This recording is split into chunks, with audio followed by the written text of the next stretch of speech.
హరే కృష్ణ వదిన. హరే కృష్ణ ప్రభు. హరే కృష్ణ. సో మన ఈ కార్యక్రమాన్ని మనం ప్రేయర్స్ తోటి మొదలు పెట్టుకుందాం. అందరూ కూడా నాతోటి ప్రేయర్స్ చేయండి. ఓం అజ్ఞానతిమిరంధస్య జ్ఞానాంజనాశలాఖ్యం చక్షురున్మిళితం येन తస్మై శ్రీ గురవే నమః. శ్రీ చైతన్య మనోభీష్టం స్థాపితం येन భూతలే స్వయం రూపః గతామహ్యం దదాతి స్వపదాంతికం. వందేహం శ్రీగురో శ్రీతపతకమలాం శ్రీగురున్ వైష్ణవాంశ్చ శ్రీరూపం సాగ్రజాతం సహగణా రఘునాథాన్వితం తం సజీవం సాద్వైతం సావధూతం పరిజనాసహితం శ్రీ రాధా కృష్ణ పాద సహగణ లలిత శ్రీంశాకాన్వితాంశ్చ నమో విష్ణుపాదాయ కృష్ణప్రస్థాయ భూతలే శ్రీమతే భక్తివేదాంత స్వామి నితి నామినే. నమస్తే సారస్వతే దేవ్యై గౌరవాణి ప్రచారిణి నిర్విశేష శూన్యవాది పాశ్చాత్య దేశతారిణి. నమో మహావదన్యాయ కృష్ణ ప్రేమ ప్రదాయతే కృష్ణాయ కృష్ణ చైతన్య నామినే గౌరత్వసే నమః. హే కృష్ణ కరుణా సింధో దీనబంధో జగత్పతే గోపేశ గోపికా కాంత రాధా కాంత నమోస్తుతే. సప్త కాంచన గౌరాంగే రాధే వృందావనేశ్వరి వృషభానుసుతే దేవి ప్రణమామి హరిప్రిये. వాంఛాకల్పతరుభ్యశ్చ కృపా సింధుభ్య एव च पतितानां पावनेभ्यो वैष्णवेभ्यो नमो नमः. जय श्री कृष्ण चैतन्य प्रभु नित्यानंद श्री अद्वैत गदाधर श्रीवासादि गौर भक्तवृंद. हरे कृष्णा कृष्ण कृष्ण हरे हरे हरे राम राम राम हरे हरे. नारायणं नमस्कृत्य नरं चैव नरोत्तमं देवीं सरस्वतीं व्यासं ततो जयमुद्रे मुखं करोति वाचालं पंगुं लंघयति गिरिं यत्कृपातमहं वन्दे श्रीगुरुं दीनतारिणं परमानन्दमाधवं श्री चैतन्य ईश्वरं. जय जय श्री चैतन्य जय नित्यानंद जय द्वैत चंद्र जय गौर भक्तवृंद. ओम नमो भगवते वासुदेवाय ओम नमो भगवते वासुदेवाय ओम नमो भगवते वासुदेवाय. हरे कृष्ण హరే కృష్ణ. సో మనము భగవద్గీత 4వ అధ్యాయంలో నిన్న ఏ శ్లోకం గురించి చర్చించుకోవడం జరిగింది?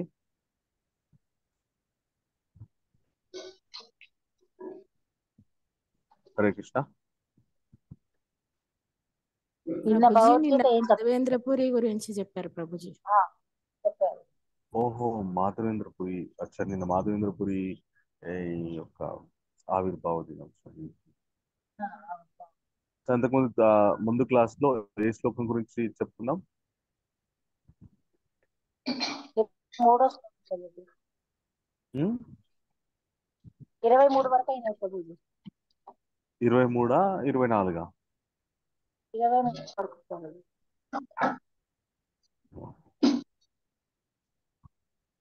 ఓకే. నా వాయిస్ ఇప్పుడు వినిపిస్తుందా అండి అందరికి సరిగా? వినిపిస్తుంది ప్రభుజీ. వినిపిస్తుంది ప్రభుజీ. Okay okay. ఏం డిస్టర్బెన్స్ ఏం లేదు కదా? ఏం లేదు లేదు ప్రభుజీ, ప్రభుజీ. కాకపోతే క్లారిటీగా లేదు అనిపించడం. అచ్చా, ఇంకా లేదా? Okay okay.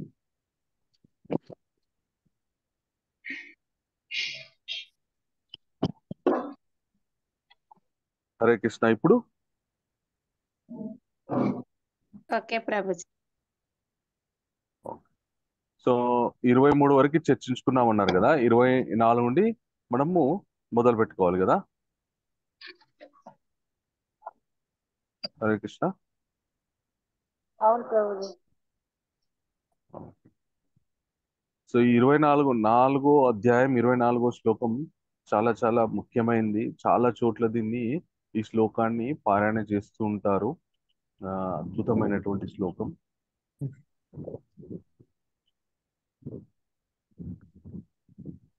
హరే కృష్ణ ప్రభుజీ. 24 కూడా డిస్కస్ చేశారు ప్రభుజీ. అది చేశారా? చాలా రోజులు అయింది కదా. చేశారు ప్రభుజీ. పావని అదే మాతాజీ వెరీ గుడ్. హరే కృష్ణ ప్రభుజీ. అదే ఒకసారి నేను నోట్స్ తీసేటప్పుడు కొంచెం టైం పట్టింది ప్రభుజీ. 4.24 అంటే నాకు కృష్ణ కూడా చైతన్య యందు పూర్తిగా నిమగ్నం అవ్వాలని చెప్పారు. Very good. అది అవును 4.24 అని. అప్పుడే అతడు పూర్తిగా తత్పరుడై ఉంటాడు, అందుకు ఏ కర్మలకి కూడా బౌండ్ అయి ఉండడు అని చెప్పారు ప్రభుజీ. వెరీ గుడ్ మరి. అవును. నాకు కూడా హరే అనుష కృష్ణ మాతాజీ ప్రభుజీ. 24 వరకే అయిపోయింది ప్రభు, 25 నుండి మీరు చెప్పండి అని అనుష మాతాజీ చెప్పారు. కానీ ఒకసారి మీరంతా ఎలా ఫాలో అవుతున్నారు ఎంతమంది గుర్తుందని తెలుసుకోవడానికి నేను అడిగాను అనమాట. 24, 25, 23 అని చెప్పి. Thank you Pavani Mataji. అందరూ కూడా చక్కగా పావని మాతాజీ లాగా నోట్స్ మెయింటైన్ చేస్తే ఆ, మనము మళ్ళీ విన్న విషయాన్ని మళ్ళీ వినకుండా ఇంకా ముందుకు ముందుకు భగవంతుడు ఏం చెప్పారో ఆ విషయాలు వినే అదృష్టం మనకు కలుగుతుంది.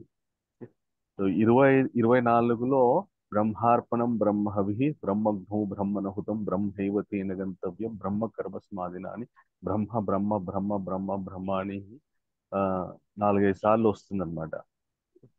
ఇప్పుడు ఆ బ్రహ్మ బ్రహ్మన్ గురించి ఈరోజు మనము ఆ, కొంచెం డీటెయిల్ గా తెలుసుకుందాం.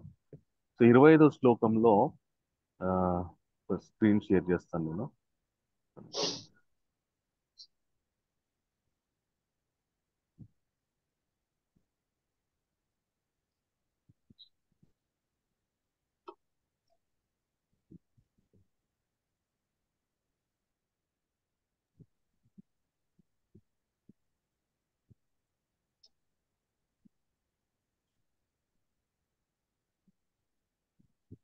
అందరికి శ్లోకం కనిపిస్తుందా అండి స్క్రీన్ మీద? కనిపిస్తుంది ప్రభుజీ, ఇంగ్లీష్ ఎస్. సో నాతో పాటు అందరూ చెప్పండి. దైవం ఏవ పరే యజ్ఞాం దైవమేవ పరే యజ్ఞం యోగినా పర్యుపాసతే యోగినాపరిపాసతే బ్రహ్మాగ్నో అపరే యజ్ఞం బ్రహ్మాగ్నో అపరే యజ్ఞం యజ్ఞే నైవోపజుహ్వతి. యజ్ఞోపజుహ్వతి. సో దీని యొక్క అనువాదం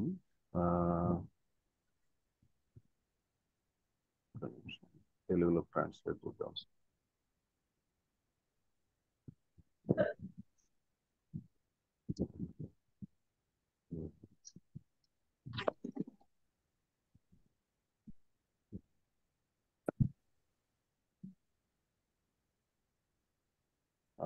పావని మాతాజీ అనువాదం చదువుకోండి. హరే కృష్ణ ప్రభుజీ. హరే కృష్ణ. అనువాదం. కొంతమంది యోగులు దేవతలకు వివిధ రకాల యజ్ఞాలను అర్పించడం ద్వారా వారిని పరిపూర్ణంగా పూజిస్తారు.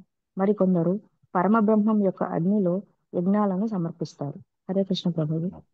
హరే కృష్ణ. సో ఈ 4.25లో భగవంతుడు ఏం చెప్తున్నారంటే ఆ దైవం ఏవ పరయజ్ఞం యోగినా పర్యుపాసతే.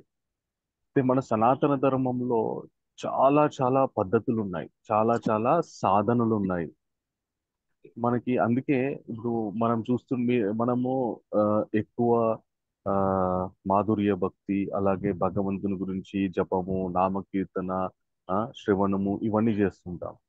కొంతమంది అది కాకుండా ఇంకా వేరే రకమైనటువంటి పద్ధతులను పాటిస్తూ ఉంటారు. ఈ శ్లోకంలో స్వామి కృష్ణ ఏం చెప్తున్నారంటే యజ్ఞం అంటే కేవలము ఆ ఆ, మన హోమగుండంలో హోమాగ్నిలో హవిస్సులో ఆ అవిభాగాలు వేయడమే కాదు, వివిధ రకాలైనటువంటి ఆధ్యాత్మిక సాధనలు ఏవైతే ఉన్నాయో వాటిని కూడా యజ్ఞంలోకి ఇక్కడ పరిగణించబడింది. వాటిల్లో మొట్టమొదట అతి ప్రాథమికమైనటువంటి ప్రైమరీ యజ్ఞము ఏది, ప్రైమరీ ఆధ్యాత్మిక సాధన ఏది అంటే ఇంకా ఎల్కేజీ లెవెల్. హరే కృష్ణ. దయచేసి అందరూ మ్యూట్ లో ఉండాలి.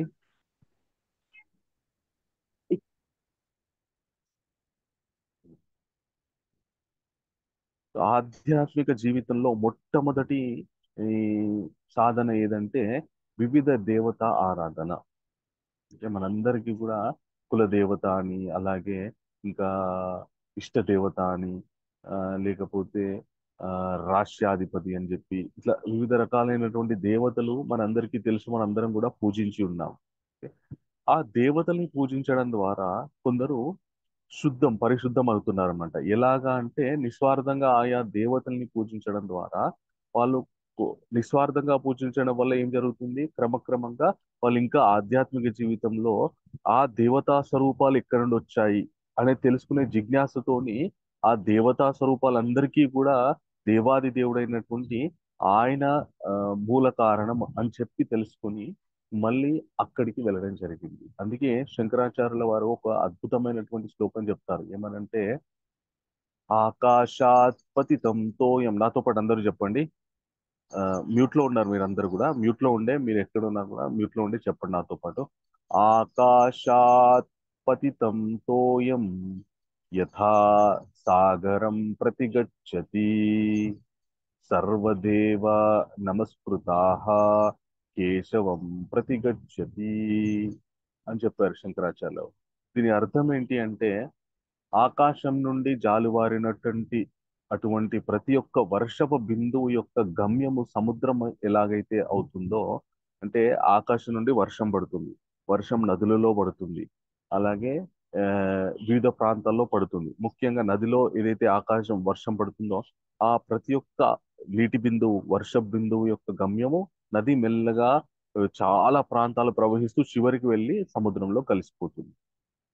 అలాగే మానవుడు కూడా తన ఆధ్యాత్మిక జీవితాన్ని వివిధ దేవతారాధనతో మొదలుపెట్టినా కూడా దాని యొక్క గమ్యం ఏమై ఉండాలి అంటే ఆ కేశవుణ్ణి చేరుకోవాలనే ఉద్దేశం ఉండాలన్నమాట. అంతర్లీనంగా అది ఉద్దేశం. మన అందరికీ కూడా ఆ పుట్టుకతోనే పరిపూర్ణమైనటువంటి జ్ఞానం రాదు.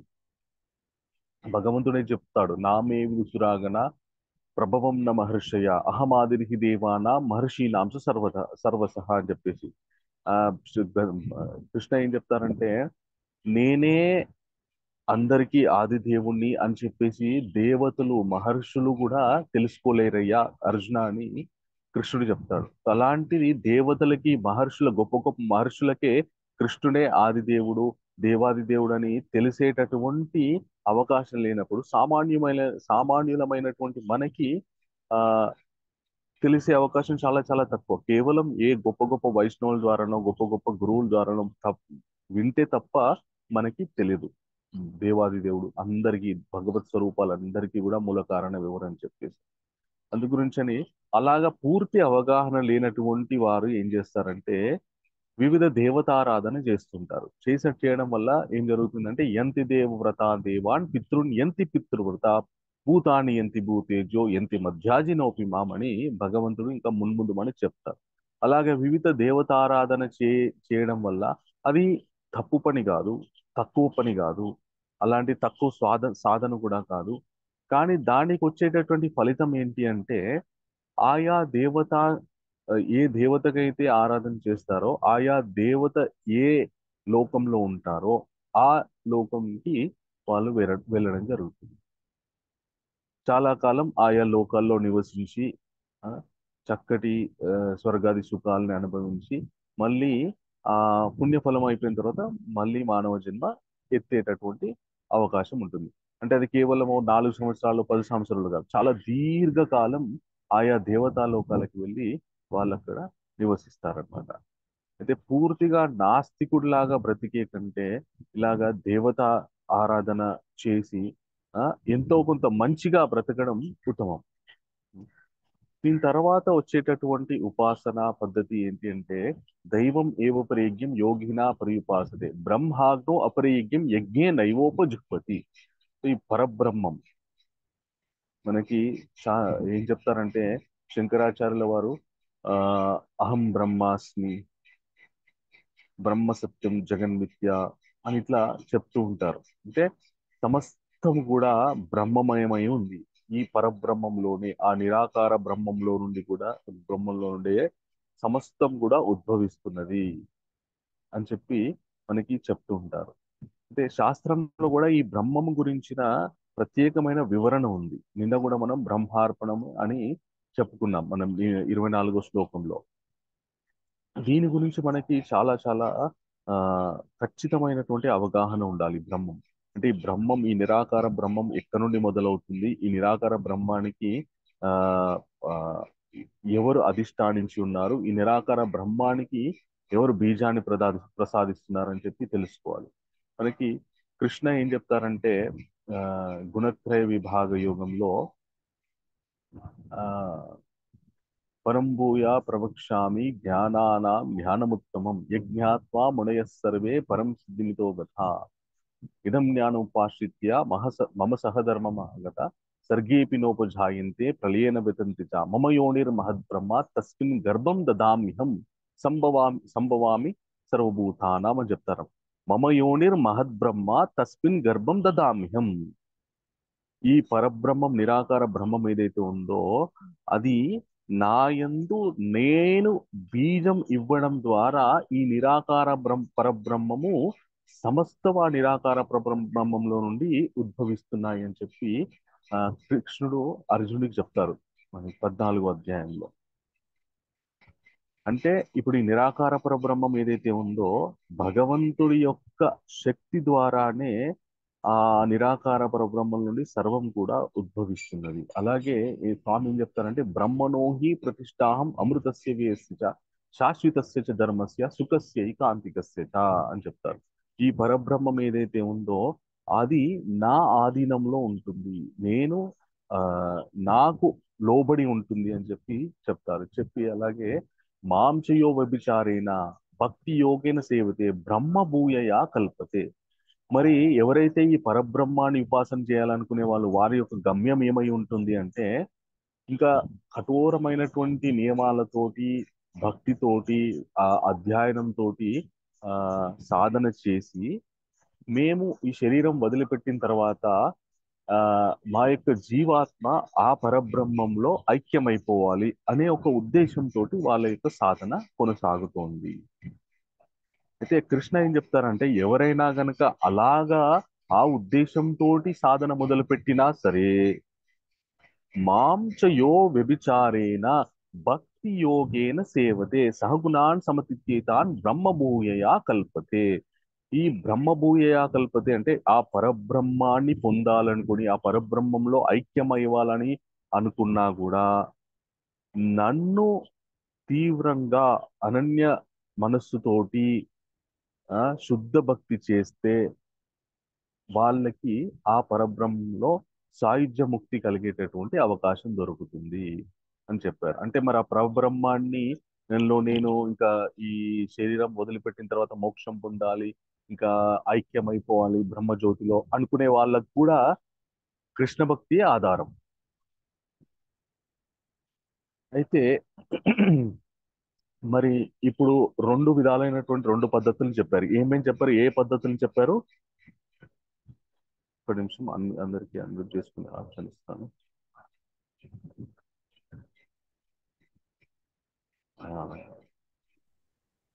ఎవరు చెప్తారు? ఇప్పుడు రెండు విధాలైన పద్ధతులు చెప్పారు కృష్ణ. ఏమేం చెప్పారు ఒకసారి చెప్పండి. పవని మాత మీరు చెప్పండి. హరే కృష్ణ ప్రభుజీ. దేవతారాధన ఒకటి, తర్వాత నిరాకారుడైన బ్రహ్మను ఆరాధించాలి. ఆ బ్రహ్మ మూలం ఏదో కూడా తెలుసుకొని నిత్యం పరమాత్మ వైపే వెళ్ళాలి. హరే కృష్ణ ప్రభుజీ. ఇప్పుడు ఆ నిరాకార పరబ్రహ్మము ఎవరి ఎక్కడ నుండి నుంచి వస్తుంది? వచ్చిందో కూడా ఎక్కడి నుండి వచ్చింది? శ్రీకృష్ణ పరమాత్మ నుంచి వస్తుంది. అయితే కొందరు జ్ఞానులు ఏం చెప్తారంటే ఆ కృష్ణుడు కూడా పరబ్రహ్మంలో నుండే వచ్చారని చెప్తారనమాట. అంత భగవత్ శక్తి మొత్తం ఒక అవ్యక్తమైనటువంటి ఒక కాంతి పుంజం, ఒక గొప్ప నిరాకారమైనటువంటి ఆ శక్తి నుండే సమస్త దేవతా స్వరూపాలు వస్తాయని చెప్పి జ్ఞానులు చెప్తారు. కానీ భగవద్గీతలో కృష్ణ ఏం చెప్పారంటే మమ యోనిర్ మహద్బ్రహ్మ తస్మిన్ గర్భం దదామ్యహం. మమ యోనిర్ అంటే నా యోని, నా నుండి ఈ పరబ్రహ్మం వస్తుంది అని చెప్పి ఆయన చెప్పారనమాట. సో దాన్ని ఆ పరబ్రహ్మంలో కలిసిపోవాలంటే ఆయనే ఉపాసన చేయాలి. మళ్ళీ భక్తులు ఏం చేస్తారంటే ఈ తర్వాత పద్ధతి పాటించి భక్తులు స్వామి మీ పరబ్రహ్మంలో మేము ఐక్యం అవ్వడం మాకు ఇష్టం లేదు, ఆ పరబ్రహ్మానికి కూడా అధిష్టాన దేవత అయినటువంటి మిమ్మల్ని మేము ఉపాసన చేస్తూ మీకు ప్రేమైక భక్తుడిగా మిగిలిపోవాలని మేము కోరుకుంటాం. అయితే ఈ పరబ్రహ్మంలో ఐక్యం అవ్వడం ఏమంటారంటే దాన్ని సాయుధ్య ముక్తి అంటారు. అంటే ఇంకా మన యొక్క అస్తిత్వాన్ని కోల్పోవడం. ఇంకా నేను చాలా భక్తి చేస్తాను, ఉపాసన చేస్తాను, ఎందుకు చేస్తున్నానంటే ఇంకా ఇవన్నీ చేయాల్సినటువంటి అవసరం లేని స్థితికి వెళ్ళడానికి చేస్తున్నాను అని చెప్పేసి ఉంటుంది. అది ఎలా ఉంటుందంటే తల్లిదండ్రులు ఇంకా నేను నాకు మంచి ఉద్యోగం వచ్చేంత వరకు నేను తల్లిదండ్రుల సహాయం తీసుకుంటాను, తల్లిదండ్రులని చూసుకుంటాను, వాళ్ళు ఇచ్చేటటువంటి డబ్బుని ఖర్చు పెట్టుకొని మంచి ఉద్యోగం సంపాదించుకుంటాను, ఉద్యోగం సంపాదించుకున్న తర్వాత వాళ్ళకి నాకు సంబంధం లేదు అనేటటువంటి ఎలా ఉంటుందో అలా ఉంటుంది అనమాట. అయితే ఇది ఇది చేయకూడదు అని చెప్పట్లేదు. మనుషులలో వివిధ రకాలైనటువంటి మానసిక వివేకంతో ఉంటారు. వారి రుచికి అనుగుణంగా, వారి మానసిక ఆలోచన వివేకానికి అనుగుణంగా సనాతన ధర్మంలో వివిధమైనటువంటి పద్ధతులు ఇచ్చారు. అందుగురించి మనం ఏ పద్ధతిని కూడా ఇది తక్కువ అది ఎక్కువ అని మనం చెప్పకూడదు. అన్ని పద్ధతుల్లోకెల్లా, అన్ని సాధనలోకెల్లా ఉత్తమమైనటువంటి సాధన ఏది అంటే సులభమైనటువంటి సాధన ఏది, ప్రధానమైనటువంటి సాధన ఏది అని తెలుసుకొని మనం దాన్ని ఉపాసన చేయడానికి ప్రయత్నించాలి తప్ప మనం ఏ సాధన కూడా అది తక్కువ ఇది ఎక్కువ అని చెప్పే సాహసము అజ్ఞానము అజ్ఞానంగా మనం మాట్లాడకూడదు. సో ఇప్పుడు మనం దేవతారాధన అలాగే నిరాకార పరబ్రహ్మం యొక్క ఆరాధన, కొందరు యోగులు దేవత ఆరాధన చేస్తారు, కొందరు యోగులేమో నిరాకార బ్రహ్మ ఆరాధన చేస్తారు. ఈ దేవతల్ని ఆరాధన చేసే వాళ్ళు దేవతా లోకాలకు వెళ్తారు, నిరాకార బ్రహ్మాన్ని ఆరాధన చేసే వాళ్ళు ఆ నిరాకార బ్రహ్మంలో బ్రహ్మజ్యోతిలో ఐక్యమైపోతారు. ఐక్యమైపోవడం అంటే ఇప్పుడు మీరు పాదరసంని ఇట్లా పాదరసం ఉంటుంది కదా, దాన్ని చిన్న చిన్న ముక్కలుగా ఇట్లా అన్నారనుకోండి, మళ్ళీ ఆ ముక్కలన్నీ కలిస్తే ఒకటే పాదరసం అయిపోతుంది అన్నట్టు కాదు. ఇప్పుడు ఆకాశంలో ఎన్నో చుక్కలు ఉన్నాయి, ఓకే, అలాగే ఈ బ్రహ్మజ్యోతిలో కూడా ఈ జీవాత్మలందరూ కూడా ప్రకాశిస్తూ అక్కడే ఉండిపోతారు. కానీ దాంట్లో కలిసిపోవడం అనేది అక్కడ ఉంటారు అంతే. ఇంకా వాళ్ళకి ఎలాంటి ఇంకా శరీరం ఉండదు, ఎలాంటి కర్తవ్యం వాళ్ళు చేయాల్సిన అవసరం లేదు. ఇంకా అక్కడే ఆ లోకంలో ఆ బ్రహ్మజ్యోతిలో వాళ్ళు ఉండిపోతారు. ఆ తర్వాత కృష్ణ ఏం చెప్తారంటే ఇంకొక ముఖ్యమైనటువంటి సాధనా పద్ధతి గురించి. ఇప్పుడు క్లారిటీ ఉందా పరబ్రహ్మం అంటే ఏంటంటే? ఎందుకంటే మనకి చాలా మట్టికి కూడా సనాతన ధర్మంలో ఎక్కువ మేజర్ ఫోకస్ ఈ పరబ్రహ్మం మీదే ఇస్తుంటారు అనమాట. మీరు ఎక్కడైనా ఎవరైనా పెద్ద పెద్ద ఆచారాలు చెప్పినా కూడా అంటే ఇతర వైష్ణవ సాంప్రదాయానికి కాకుండా వేరే సాంప్రదాయానికి చెందినటువంటి వాళ్ళందరూ కూడా జ్ఞానబోధ ఈ పరబ్రహ్మ సాయుధ్య ముక్తి పొందాలనే ఒక ధ్యేయంతో మాత్రమే బోధనలు కొనసాగుతాయి. అవి తప్పు అని మనం అనకూడదు, కానీ వాటి ద్వారా ఆ సాయుధ్య ముక్తి ద్వారా పరిపూర్ణమైనటువంటి ఆనందానుభూతి మనము పొందే అవకాశం ఉండదు అన్నమాట. ఎందుకు అంటే ఇంకొకనొక స్థితిలో మనం ఏం చేయాల్సినటువంటి అవసరం లేదు, ఒక అవ్యక్తంలోకి వెళ్ళిపోతాం. ఎలాగంటే ఇప్పుడు మహాప్రళయం వచ్చింది అనుకోండి, మహాప్రళయం వచ్చిన తర్వాత ఏం జరుగుతుంది?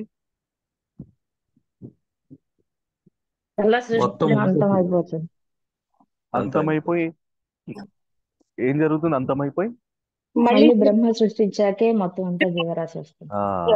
ఇంకా మళ్ళీ బ్రహ్మ సృష్టి వచ్చేంత వరకు కూడా అందరు జీవాత్మలు కూడా అవ్యక్తంలో ఉంటారు. అందుకే కృష్ణ చెప్తారు 2వ అధ్యాయంలో, అవ్యక్తాదిని భూతాని వ్యక్త మధ్యాని భారత అవ్యక్త నిధననే ఏవ తత్రకా పరిదేవన అంటారు. ఓ అర్జున, ఈ జీవాత్మలందరూ కూడా అవ్యక్తంలో ఉంటారయ్యా, మళ్ళీ వ్యక్తంలోకి వస్తారు. సృష్టి మొదలవగానే మళ్ళీ వ్యక్తంలోకి వస్తారు, కొద్ది రోజులు నడుస్తారు, తర్వాత మళ్ళీ అవ్యక్తంలోకి వెళ్ళిపోతారు. ఇప్పుడు జీవాత్మ జీవించి ఉన్నప్పుడు అంటే ఏ సాధన చేయకపోయినా కూడా మహాప్రళయం తర్వాత అవ్యక్తంలోకి వెళ్ళిపోతున్నాడు కదా. అవును ప్రభు. అవునా? మరి ఇంత గొప్ప భగవద్భక్తి, ఇంద్రియాలు నిగ్రహించుకొని ఎన్నో ఉపాసనలు చేసి ఫ్రీగా వచ్చి అవ్యక్తంలోకి ఎందుకు వెళ్ళడం? అర్థమవుతుందా మీకు? ఇప్పుడు బ్రహ్మైక్యం అనేటువంటిది ఏంటంటే ఒక అవ్యక్తమైనటువంటి స్థితికి వెళ్ళడము. ఆ అవ్యక్తమైనటువంటి స్థితి మహాప్రళయం తర్వాత కూడా వస్తుంది కదా, మనం ఏం కష్టపడాల్సిన అవసరం లేదు కదా. అవును ప్రభు. అవునా? మరి అందు గురించి ఎందుకు కష్టపడడం మరి? కాకపోతే ఒకటే చిన్న వెసులుబాటు ఏంటి అంటే, ఇంత ఉపాసన చేసి ఎవరైతే బ్రహ్మైక్యం బ్రహ్మసిద్ధి పొందుతారో, ఆ పరబ్రహ్మంలో సాయుధ్య ముక్తి పొందుతారో, వాళ్ళు ఈ ఏ కష్టపడకుండా మహాప్రలయంలో అవ్యక్తం పొందే వాళ్ళకంటే ఇంకా ఇంకా ఇంకా దీర్ఘకాలం అక్కడే ఉంటారన్నమాట. చాలా ఎన్నో ప్రళయాలు అయిన తర్వాత తప్ప వాళ్ళు అక్కడ నుండి మళ్ళీ రారు. కాబట్టి అందు గురించని అది కూడా అంటే ఒకానొక ఒక విధంగా చెప్పాలంటే మనకి పరిపూర్ణమైనటువంటి ఆ సిద్ధిని, పరిపూర్ణమైనటువంటి స్థితిని మనకి ఇవ్వలేకపోతుంది అని మనం తెలుసుకోవాలి. అంటే అలా అని చెప్పేసి మనము ఆ ఉపాసన చేసే వాళ్ళు, ఆ జ్ఞానం గురించి మాట్లాడే వాళ్ళని తులనాడడం పద్ధతి కాదు. ఎందుకంటే భగవంతుడే చెప్పాడు ఇవన్నీ కూడా. చివరికి ఇంకా కొన్ని పద్ధతులు చెప్తాడు స్వామి. చెప్పిన తర్వాత ఇవన్నీ కూడా శాస్త్రోక్తమైనవే, ఇలాగా అందరూ యజ్ఞాలు చేస్తుంటారు, ఇలా క్రమక్రమంగా ఆధ్యాత్మిక జీవితంలో ముందుకెళ్ళడానికి చెప్పేసి. అంటే ఒక వ్యక్తి తనకి నచ్చినట్టు, తన స్వభావానికి అనుగుణమైనటువంటి ఒక పద్ధతిని చూస్ చేసుకున్నాడు కాబట్టి ఆ మనం ఎందుకు ఆ వ్యక్తిని తిట్టడం? కానీ ఆ ఆ పద్ధతి ఏదైతే ఉందో దాంట్లో ఎలాంటి ప్రయోజనం కలుగుతుంది అని తెలుసుకొని మనము అది దాన్ని పట్టుకోవడం ఉత్తమం. అది తెలుసుకోవడం మాత్రం మనం చేస్తున్నాం అంతే తప్ప, తెలుసుకున్న తర్వాత ఇంకా తూలనాడడం మాత్రం చేయకూడదు. అది మళ్ళీ పాపం అయిపోతుంది. అందుకే మనకి దశవిధ నామాపరాధాలు అని చెప్పేసి నామాపరాధాల్లో ఉంటాయన్నమాట. ఏమనంటే వేదాలని దూషించడం కానీ, వేద జ్ఞానాన్ని తులనాడడం కానీ చేయకూడదని చెప్పేసి. మన సనాతన ధర్మంలో ఉన్నటువంటి వేద అంతర్భాగమైనటువంటిదే ఇది. వివిధ దేవతారాధన, అలాగే బ్రహ్మవాదం, ఈ పరబ్రహ్మలో ఐక్యం అవ్వడం అనేటువంటి ఈ సాధనలు కూడా మన సనాతన ధర్మంలో భాగమే.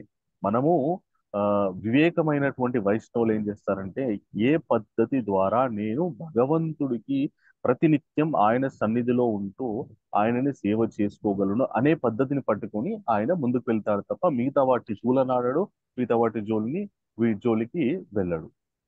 తర్వాత భగవంతుడు ముఖ్యమైనటువంటి విషయం చెప్తారు. ఇది మనం అందరం కూడా పాటిస్తుంటాం.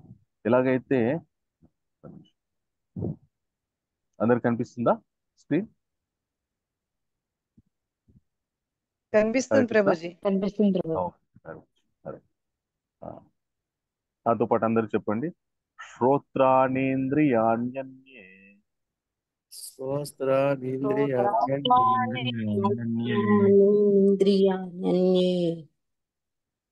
సంయమ్యాగ్నిషు జుహ్వతి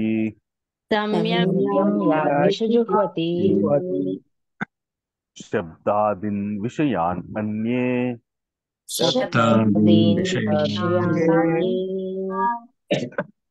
ఇంద్రియాగ్నిషు జుహ్వతి.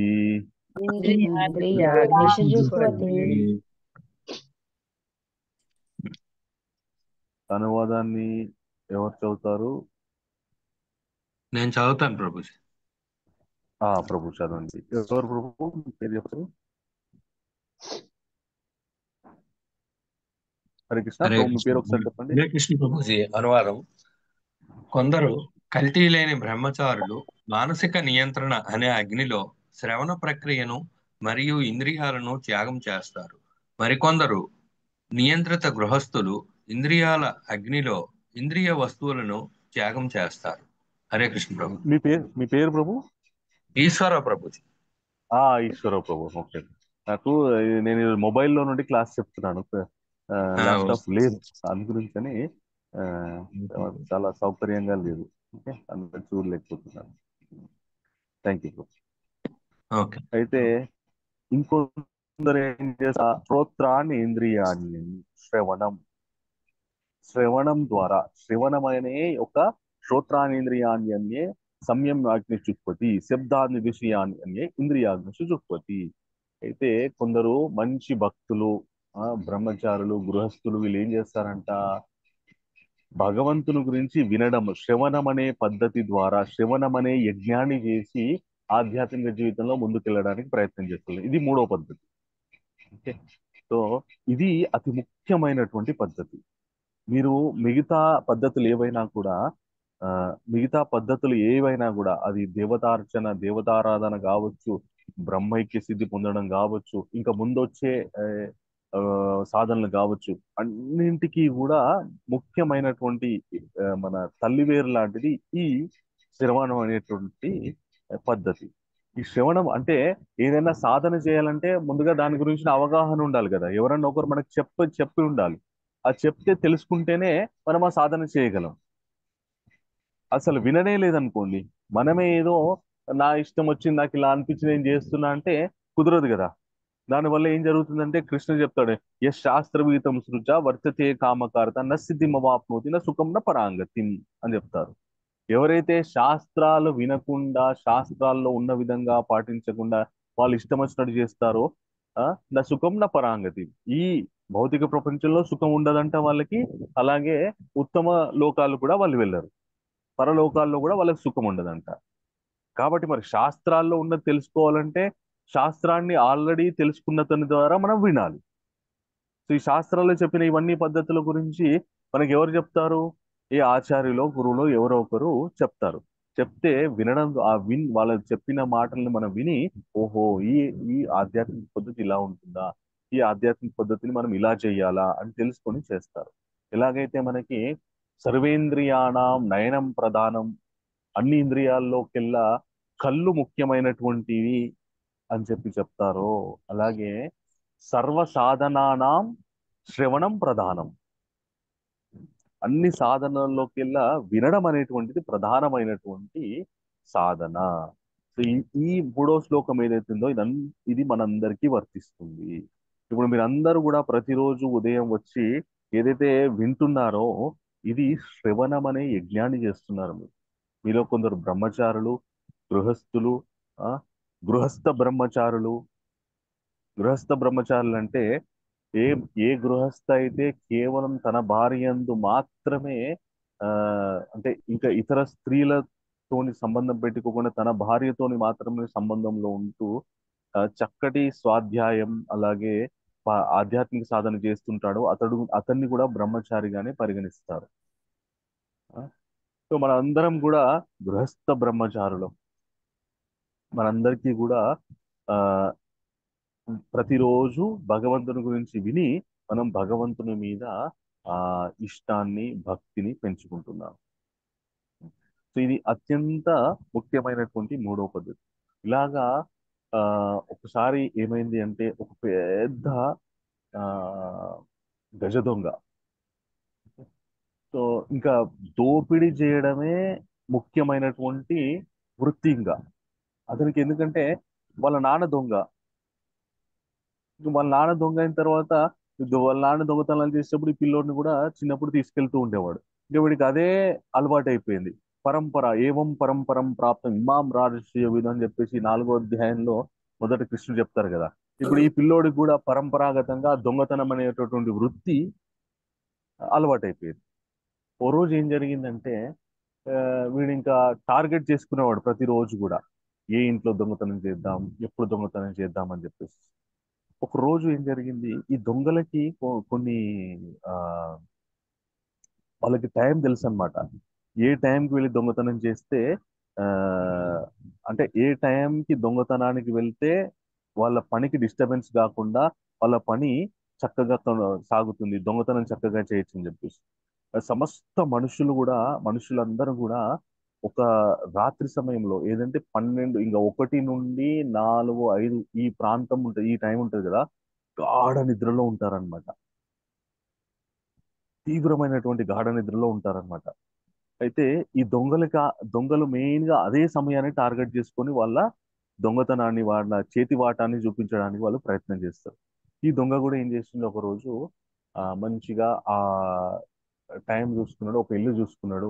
ఆ ఇంటికి చాలా మంది వచ్చిపోతున్నారు, చాలా ధనవంతులు వచ్చిపోతున్నారు. అంటే చాలా ధనవంతులు ఆ ఇంటికి వచ్చిపోతున్నారంటే ఆ ఇంట్లో యజమాని ఎవరైతే ఉన్నారో చాలా మంచి పేరు ప్రఖ్యాతులు ఉన్నటువంటి వ్యక్తి, మంచి గొప్ప గొప్ప వ్యాపారులు ఉన్నటువంటి వ్యక్తి అయి ఉండొచ్చు. కాబట్టి ఆయన దగ్గర ఖచ్చితంగా చాలా డబ్బులు ఉంటాయి. వీళ్ళందరూ కూడా ఆయనకి డబ్బు ఇస్తున్నారంటే వీళ్ళందరికీ బహుశా ఆయన యజమానేమో, లేదంటే వీళ్ళందరూ ఆయన వ్యాపారంలో భాగస్వాములేమో అనుకున్నాడు ఆయన దొంగ. అనుకుని ఏం చేశాడు, ఇంకా ఓ రోజు టార్గెట్ చేసుకుని మంచి ముహూర్తం పెట్టుకున్నాడు దొంగతనానికి, అమావాస్య. ఎందుకంటే ఆ రోజు చీకటి కదా మొత్తం, చంద్రుడు కూడా ఉన్నాడు. ముహూర్తం పెట్టుకున్నాడు అమావాస్య రోజు. నేను ఈ రోజు అమావాస్య రోజు దొంగతనం చేద్దామని చెప్పేసి ముహూర్తం పెట్టుకున్నాడు. పెట్టుకొని ఇంకా మెల్లగా రాత్రి 1 గంట 1:30కి వెళ్ళాడు వాళ్ళ ఇంటికి. వెళ్ళి ఏదో ఒక విధంగా మెల్లగా ఇంటి లోపలికి వెళ్ళిపోయింది. వెళ్ళిపోయిన తర్వాత ఏం జరిగింది, ఆ ఇంటి పెద్ద మనిషి మెల్కొనే ఉన్నాడు. మెల్కొనే ఉన్నాడు.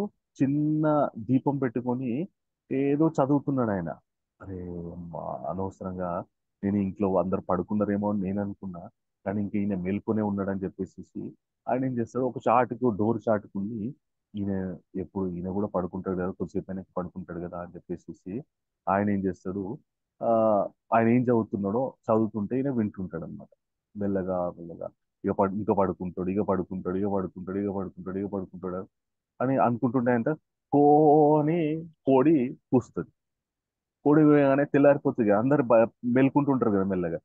అప్పుడు ఏం జరుగుతుంది, ఈ దొంగ అరే అనోస్ కోడి కూసేసింది, ఇప్పుడు అందరూ లేస్తారని చెప్పేసి రేపు వద్దాం వీళ్ళింటికి, రేపు ఖచ్చితంగా ఆ ఇక టార్గెట్ ఖచ్చితంగా ఎత్తుకెళ్ళాలి డబ్బులు అని చెప్పేసి ప్లాన్ చేసుకొని నెక్స్ట్ డే వద్దామని ఆ దొంగ ఏం చేస్తాడు, ఇంకా అప్పటికి వెళ్ళిపోతాడు. మళ్ళీ నెక్స్ట్ డే వస్తాడు. నెక్స్ట్ డే వచ్చినా కూడా మళ్ళీ అదే జరుగుతుంది. ఆ ఇంటి పెద్ద మనిషి చదువుతుంటాడు 1:30కి లేసి.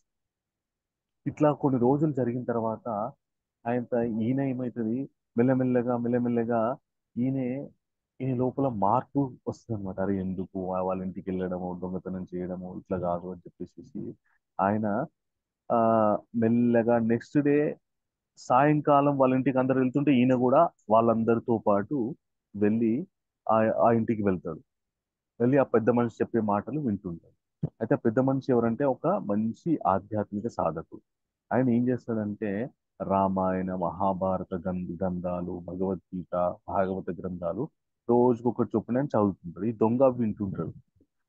వింటుంటే ఏమైతుందో వీని లోపల పరివర్తన జరుగుతుంది. ఓహో, మనుషుల జన్మ ఎందుకు వచ్చిందా, ఆ మనిషి జన్మెత్తిన తర్వాత ఇలా చెయ్యాలా అని చెప్పేసి వీళ్ళ లోపల పరివర్తన వచ్చేసి ఈ ఇంకా తర్వాత కొన్ని రోజులైన తర్వాత ఇంత పుణ్యాత్ముని ఇంట్లో దొంగతనం ఎందుకు చేయడం అని చెప్పి ఆ నెక్స్ట్ డే దొంగ కూడా ప్రవచనాలు వినడానికి వెళ్తాడు. ఇన్ని అందరూ ప్రవచనాలు అయిపోయిన తర్వాత ప్రశ్నలు అడగండి అని చెప్పేసి చెప్తారు కదా. ఈ ప్రశ్నమాలిక సమయం వచ్చినప్పుడు ఈ దొంగ ఆయన అడుగుతాడు అనమాట. అయ్యా నన్ను క్షమించండి, యాక్చువల్గా నేను ఆ భక్తుని కాదు, నా జీవితంలో ఎప్పుడూ భగవంతుని నుంచి వినలేదు, భక్తి చేయలేదు, కానీ నేను మీ ఇంటికి దొంగతనానికి వచ్చాను. ఆ దొంగతనానికి వస్తే ఆ ఏదైనా దొంగిలించుకొని వెళ్దాం అనుకునే సమయానికి మీరు చక్కగా గ్రంథాలు చదువుతున్నారు. అవి చదువుతుంటే నేను కూడా మీరు ఇంకా చదువుకొని పడుకుంటారేమో అని చెప్పేసి నేను ప్రతిరోజు కూడా వెయిట్ చేస్తుండే, కానీ మీరు పడుకునేవారు కాదు. కోడి కూసే సమయం వరకు మీరు చదువుతూనే ఉండేవారు. కోడి కూసిన తర్వాత అందరు లేచిపోతారని నేను వెళ్తూ ఉండేవాడిని. ఇలాగ చాలా రోజులైంది మీ ఇంటికి నేను మీకు తెలియకుండా వచ్చి రాత్రిపూట మీరు స్వాధ్యాయాన్ని చేస్తున్నారు కదా, అది వింటున్నాను నేను. అది విన్న తర్వాత నాకు ఆ, నేను చేసేటటువంటి వృత్తి చాలా దారుణమైనటువంటి వృత్తి అని చెప్పి తెలిసింది నాకు. ఎందుకంటే నాకు మా నాన్నగారి నుండి వారసత్వంగా ఈ వృత్తి నాకు వచ్చింది. నాకు ఇంకా వేరే జీవనోపాధి లేదు. ఏం చేయాలో నాకు తెలియదు, వేరే పని ఏం నేను నేర్చుకోలేదు, నాకు రాదు కూడా. కాబట్టి నేను దొంగతనం అనే వృత్తిని ఎంచుకొని జీవిస్తున్నాను. నేను ఎన్నో దొంగతనాలు చేశాను. ఆ, నేను ఇప్పుడు నేను ఏం చేయాలో నాకు అర్థం కావట్లేదు. మీరు చదివినటువంటి విషయాలు, మీరు రోజు చదువుతున్నటువంటి విషయాలు విన్న తర్వాత నేను ఎంతో బాధపడుతున్నాను. ఎంత పాపిష్టి జీవితాన్ని నేను గడిపానని చెప్పేసి ఇప్పుడు నాకు పరిష్కారాన్ని మీరు చూపించండి అని చెప్పి ఆయన అడుగుతాడు. అడగానే ఆ సాధువు ఏమంటాడంటే, నాయన పశ్చాత్తాపాన్ని మించినటువంటి ప్రాయశ్చిత్తం పశ్చాత్తాపాన్ని మించినటువంటి ప్రాయశ్చిత్తం లేదు. నువ్వు చేసినటువంటి పనులకి నువ్వు బాధపడుతున్నావు కాబట్టి అప్పుడే నీ లోపల నువ్వు నేను చేస్తున్న తప్పు అని నువ్వు తెలుసుకున్నావు. తెలుసుకున్న తర్వాత అది చేయకుండా ఉండాలని నువ్వు అనుకుంటున్నావు. ఇదే నీ యొక్క సమస్త పాపాలని నశింపజేస్తుంది. కాబట్టి ఇప్పటి నుండి నువ్వు ఆ ఏదైనా కష్టం చేసుకో. రోజు వచ్చి ఈ ఈ గ్రంథాలు విను. మా అందరితో పాటు సత్సంగంలో ఉంటూ ఈ శాస్త్రవచనాలు నువ్వు విను. విన్న తర్వాత నీ జీవనోపాధి కూడా గడవాలి కాబట్టి నువ్వు ఏదైనా పని చేయి అని చెప్తారు. చెప్పగానే నాకు ఏ పని రాదండి అని చెప్తారు. చెప్తే ఒక పని చేయి నువ్వు. చాలా మంది ఇక్కడికి వస్తుంటారు కదా, వాళ్ళు వస్తూ వెళ్తూ ఉంటారు. సో ఇక్కడ అంతా దుమ్ము పడుతూ ఉంటది. అలాగే వీళ్ళందరూ కూడా ప్రసాదం పెట్టాలి కాబట్టి నువ్వు పని చేయి, ఇదంతా రోజు ఈ ప్రాంతం మొత్తం క్లీన్ చేయి. అలాగే సాయంకాలం వీళ్ళందరూ వచ్చే సమయానికి ఏదో ఒకటి ప్రసాదం వండు. ఆ, వండిన తర్వాత దేవునికి ఎలా నివేదించాలో నేను చెప్తానని చెప్తాడు. చెప్పగానే ఇతనిగా రోజు ప్రవచనాలు వింటూ ఉంటాడు. అక్కడ మంచి సత్సంగం జరిగే ప్రాంతాన్ని ఊడుస్తుంటాడు. ఊడుస్తూ ఊడుస్తూ ఏం ఊడ్చి మళ్ళీ తర్వాత మంచిగా ప్రసాదం వండేసి అందరికీ వాళ్ళ గురువు గారు చెప్పినట్టు నివేదించేసి అందరికీ పంచుతుంటాడు. ఇలా కొంతకాలం అయిన తర్వాత ఆ వాళ్ళ గురువు గారికి, నాయన ఇంతకాలం అని నువ్వు ఇట్లా బ్రహ్మచారిగా ఉండి సేవలు చేస్తావురా అని చెప్పి ఆ వాళ్ళ ఇంట్లో ఇంకో పని మనిషి ఉంటది, ఆవిడ చూసి ఈయనకి పెళ్లి చేసేస్తారు. గృహస్థ అయిపోతాడు. గృహస్థ అయిపోయిన తర్వాత ఈ సత్సంగానికి వచ్చే వాళ్ళందరూ కూడా, అయ్యా గురుగారు మీరు చక్కగా ఇంత ప్రవచనాలు చెప్తున్నారు మీ ఇంట్లో, ఆ మనకు ఒక మంచి వేదిక ఉంటే బాగుంటుంది, మనకు ఒక మంచి ప్రాంతం ఉంటే బాగుంటుంది అని చెప్పేసి ఈ సత్సంగానికి వచ్చే వాళ్ళంతా కూడా కొంత కొంత డబ్బులు వేసుకొని ఆ ఊర్లో ఒక మంచి ప్లేస్ తీసుకుంటారు. ఒక 2 ఎకరాల ప్లేస్ తీసుకొని మంచి దేవాలయాన్ని కట్టేస్తారు. కట్టేసిన తర్వాత ఇప్పుడు ఇంత పెద్ద దేవాలయం ఎవరు చూసుకోరు, ఈ దొంగ చేతికి తాళాలు ఇచ్చేస్తారు. ఇక ఆయన ఆ దేవాలయంలో భగవంతుడికి సేవలు చేసుకుని ఒకప్పుడు దొంగగా ఉన్నటువంటి వ్యక్తి క్రమక్రమంగా శ్రవణం ద్వారా ఏం జరిగిందంటే పరిపూర్ణమైనటువంటి భగవత్ సేవలోకి ఆయన వెళ్ళిపోయాడు. భగవద్ భక్తి పెంపొందించుకొని ఇంకా పరిపూర్ణంగా శుద్ధ భక్తుడైపోయాడు. అంటే ఒక దేవాలయాన్నే ఆ మెయింటైన్ చేసే స్థాయికి వెళ్ళిపోయాడు ఆయన. ఇంకా ఆయన ఆ ప్రతిరోజు కూడా మంచిగా దేవాలయాలు అన్ని ఉత్సవాలు నడిపించడం, భగవంతుని యొక్క మూర్తులకి ఏమేం కావాలో అన్ని సమకూర్చడము. ఇంకా ఒకప్పుడు ఈయన దొంగ అంటే అసలు నమ్మ ఎవరు కూడా నమ్మేవారు కాదు. ఆయన అండి మహాభక్తుడండి. మీరు ఆయన ఎట్లా అంటారు మీరు? ఆయన జీవితంలో ఎన్నడూ కూడా భగవంతుని యొక్క సేవ తప్ప ఇంకేం చేసి ఉండడు ఆయన. అలాంటి వాడిని మీరు ఎలా అంటారని చెప్పేసి అందరు అనేవాళ్ళు అనమాట. అయితే ఈయన లోపల ఇంత పరివర్తన, ఇంత మార్పుకి, ఇంత ఉన్నత స్థితికి రావడానికి కారణం ఏంటి? శ్రవణం. శ్రవణం. ఆయన శ్రవణం. తెలిసి విన్నాడా, తెలియక విన్నాడా, ఆ ఎందుకు విన్నాడు ఆయనకే తెలియదు. కానీ వినడం అనేటటువంటి, శ్రవణం అనేటటువంటి గొప్ప సాధన ద్వారా క్రమక్రమంగా ఆయన జీవితం చాలా చాలా ఉన్నత స్థితికి వెళ్ళిపోయింది. ఆయన ఇంకా ఒక రోజు వాళ్ళ గురువు గారి దగ్గరికి వెళ్ళి ఆయన పాదాలకి సాష్టాంగ నమస్కారం చేసి, అయ్యా నేను మీ సాంగత్యంలో గనక లేకుండి ఉంటే నేను ఈ పాటికి ఈ రాజ్యంలో ఉన్నటువంటి ఈ రాజ్యాన్ని పరిపాలిస్తున్నటువంటి మహారాజు ఆ వేసే శిక్షలకి నాకు ఉరి శిక్షనే పడిపోయేది. అంత ఘోరమైనటువంటి దొంగతనాలు చేశాను, దారి దోపిడీ చేశాను, కొట్టాను, డబ్బులు లాక్కున్నాను. అలాంటి నన్ను మీరు ఉద్ధరించి ఇంత గొప్ప బాధ్యత నాకు ఇచ్చి నా జీవితాన్నే మీరు సుగమం చేశారు స్వామి అని చెప్తే ఆయన అంటాడు, నాయన నేను నీ జీవితాన్ని మార్చలేదయ్యా, భగవంతుడు చెప్పినటువంటి మాటలు నీ జీవితాన్ని మార్చాయి. నేను ఎవరిని నీ జీవితాన్ని మార్చడానికి, నాకేం శక్తి ఉంది నీ జీవితాన్ని మార్చడానికి? నేను గనుక శాస్త్రవచనాలు నీకు చెప్పకుండా నేను నీకు హితబోధ చేస్తుంటే నువ్వు మారేవాడువా? పోవయ్యా అని చెప్పేసి నన్ను 4 కొట్టి నా దగ్గర ఏమునే లాక్కుని వెళ్ళిపోయేవాడు. కానీ శాస్త్రానికి ఉన్నటువంటి శక్తి ఏంటంటే ఈ సాక్షాత్ భగవత్ నోటి నుండి జాలివారినటువంటి విషయాలు కాబట్టి మన లోపల గొప్ప పరివర్తన తీసుకొస్తాయి. కాబట్టి నాయన నువ్వు ఎలాగైతే పరివర్తన చెందావో అదే విధంగా ఇంకా సమాజంలో ఆ అసాంఘికమైనటువంటి కార్యాలు చేసే వాళ్ళందరూ కూడా ఈ విషయాలు విని వాళ్ళు కూడా ఆ, మారితే ఈ సమాజంలో ఆ నేరాలు ఘోరాలు అనేవి జరిగాయ్యా. కాబట్టి నువ్వు భగవత్ సేవనే కాదు, ఈ శాస్త్రాలు కూడా ఈ రోజు నా దగ్గర శాస్త్రాధ్యయనం చేసి నువ్వు కూడా నాలాగా నా తర్వాత ఆ ఆ ఈ శ్రవణమని ఈ ఆధ్యాత్మిక విషయాలు అనేటువంటి నువ్వు తర్వాత నా తర్వాత అందరికీ చెప్పాలని చెప్పి ఆ గురువు ఆయనకి గొప్ప గ్రంథాల గురించి నేర్పించారనమాట. ఆయన ఒక పండితుడు అయిపోయాడు. ఇక అలాగా ఒక పామర స్థితి నుండి పరమ పండిత స్థితికి వెళ్ళిపోయాడు ఈ స్తోత్రం మన శ్రవణం అనేటటువంటి పద్ధతి ద్వారా. అందు గురించి శ్రవణం ఏ సాధన చేసినా కూడా దానికి ఆ ఆ చక్కటి బేస్మెంట్ కట్టేది ఏదంటే శ్రవణం. అందుగురించి ఈ శ్రవణం, ఈ శ్రవణం అనేటువంటి చాలా చాలా ఇంపార్టెంట్. మనందరం అదే చేస్తున్నాం. మీరందరూ కూడా ఆ ప్రతిరోజు శ్రవణం అనే యజ్ఞంలో మీ యొక్క సమయాన్ని హవిస్సుగా వేస్తున్నారు.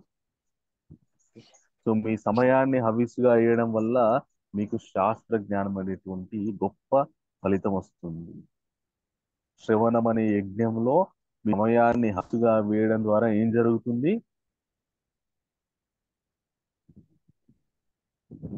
హరే కృష్ణ.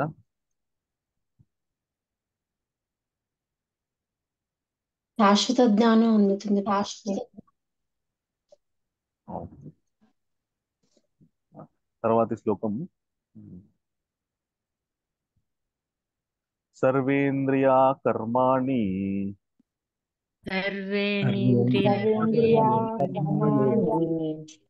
సర్వాణీంద్రియ కర్మాణి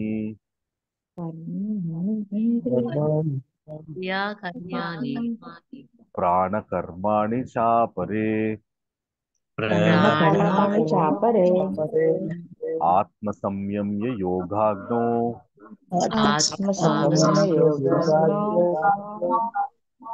జుహ్వతి జ్ఞానదీపితే.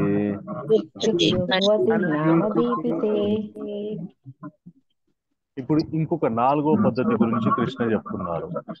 ఇది ఏంటి అంటే, మన శరీరంలో 5 వాయువులు ఉంటాయి. ఈ 5 వాయువులు ఏంటంటే ప్రాణ, అపాన, ఉదాన, వ్యాన, సమాన.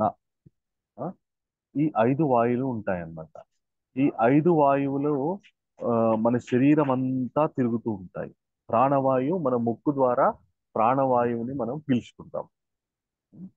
ఈ ముక్కు ద్వారా పీల్చుకున్నటువంటి ఆ ప్రాణవాయువు లోపలికి వెళ్ళిన తర్వాత అపాన, వ్యాన, ఉదాన, సమాన అనే వాయువులాగా మారి మన శరీరం నడవడానికి, సక్రమంగా నడవడానికి మనకి ఉపయోగపడుతుంటాయి. ప్రాణవాయువు పీల్చుకున్న తర్వాత అపాన వాయువు ఏం చేస్తుందంటే మన శరీరంలో ఉన్నటువంటి మలినాలన్నింటినీ బయటకు పంపించేస్తుంది. అలాగే ఉదాన వాయువు ఏదైతే ఉందో మన శరీరంలో తిన్నటువంటి ఆహారాన్ని అరిగించడానికి, ఆ తిన్న ఆహారం మళ్ళీ శరీరానికి, ఆ శరీరంలో ఉన్న అన్ని భాగాలకి సక్రమంగా చెందడానికి సమాన వాయువు.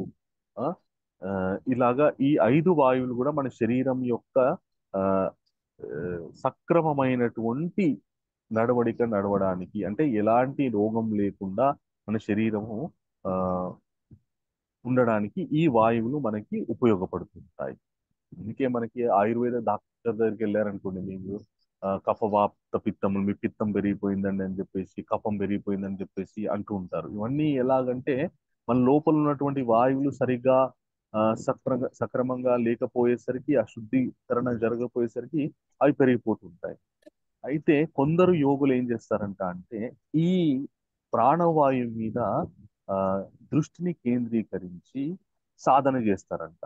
అంటే శరీరంలో ఉన్నటువంటి సమస్తాన్ని ఈ వాయువులు నడిపిస్తున్నాయి కాబట్టి శరీరంలో ఉన్నటువంటి ఈ ఆత్మని కూడా ఈ వాయువు ద్వారానే బయటకు వెళ్తుంది కదా అని చెప్పేసి ఈ వాయువులని శుద్ధి చేసుకోవడానికి వారు ప్రయత్నం చేస్తారు. అందుకే మనకి ఏమంటారంటే శ్వాస మీద ధ్యాస పెట్టండి, శ్వాస మీద ధ్యాస పెడుతూ ధ్యానం చేయండి అని చెప్పి చెప్తుంటారు. ఎందుకంటే ఈ మనం పీల్చుకునేటటువంటి ఈ వాయువు, ఈ మన శరీరంలో ఉన్న వాయువులన్నీ కూడా సక్రమంగా పనిచేస్తే మన ప్రాణ నిష్క్రమణ అనేటువంటి సరిగా జరుగుతుంది అనే ఉద్దేశంతో అలాగా కూడా కొందరు సాధన చేస్తారు. ఇది ఎన్నో పద్ధతి? ఇది 4.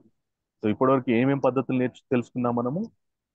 దేవతారాధన, బ్రహ్మ ఐక్యము, శ్రవణం.